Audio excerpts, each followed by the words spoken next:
తనికెళ్ళ భరణి గారికి, జొన్నవిత్తుల గారికి నేను ఒక రకంగా కృతజ్ఞత ఎలా చెప్పాలంటే, మా గీతా ఫిల్మ్ డిస్ట్రిబ్యూటర్స్లో అడిగారు, ఏమండి ఇది నెక్స్ట్ మన నిర్మాత దర్శకులు వస్తున్నారు కదా, అప్పుడు మనం చీఫ్ గెస్టులుగా ఎవరిని పిలిస్తే బాగుంటుంది అని అంటే, నేను తడుముకోకుండా మనం పిలిస్తే పెద్ద పెద్దవాళ్ళు వస్తారు కానీ ఈ సినిమాకి పిలవాల్సింది భరణి గారిని, జొన్నవిత్తుల గారిని పిలవాలి, నేనే వాళ్ళకి ఫోన్ చేసి రమ్మని చెప్తాను అని ఇమీడియట్గా వాళ్ళకి ఫోన్ చేస్తే, ఈ సినిమా గురించి ఆల్రెడీ విన్నామండి, అబ్బో గొప్ప సినిమా అంట కదా అంటే, ఇవాళ సాయంత్రం మీరు వీలు పెట్టి కుటుంబంతో సహా మీరు వెళ్ళి ఈ సినిమా చూడండి అని త్రిబులిలో వారికి ఏర్పాటు చేస్తే వాళ్ళు చూసి ముగ్ధులై ఇప్పుడు చెప్తున్నా, ఇది చూస్తే ఇటువంటి సినిమాని చేయడం మహద్భాగ్యంగా ఫీల్ అవుతున్నాను.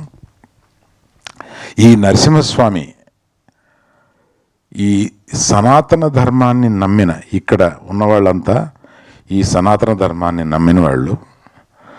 మీకు ఇంకొక విషయం పవన్ కళ్యాణ్ గురించి చెప్పాలి.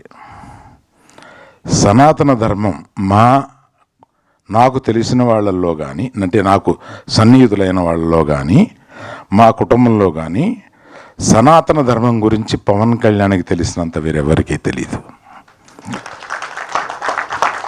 అతను పవన్ కళ్యాణ్ గారు సనాతన ధర్మం గురించి మాట్లాడితే మనం ముగ్ధులం అవుతాం. తప్పనిసరిగా వారు ఈ సినిమా చూడాలని, ఈ సినిమా గురించి మాట్లాడాలని కోరుకుంటున్నాను. సో ఈ అవకాశం నాకు ఇచ్చిన అందరికీ, ఈ సినిమాని ప్రేక్షకులే కాకుండా మీడియా వారికి కూడా కృతజ్ఞత. ఎందుకంటే దీన్ని మీరు ఇంకొంతమంది ఈ సినిమాని గురించి వినినా వినకపోయినా వారి చెవులకు తీసుకెళ్ళి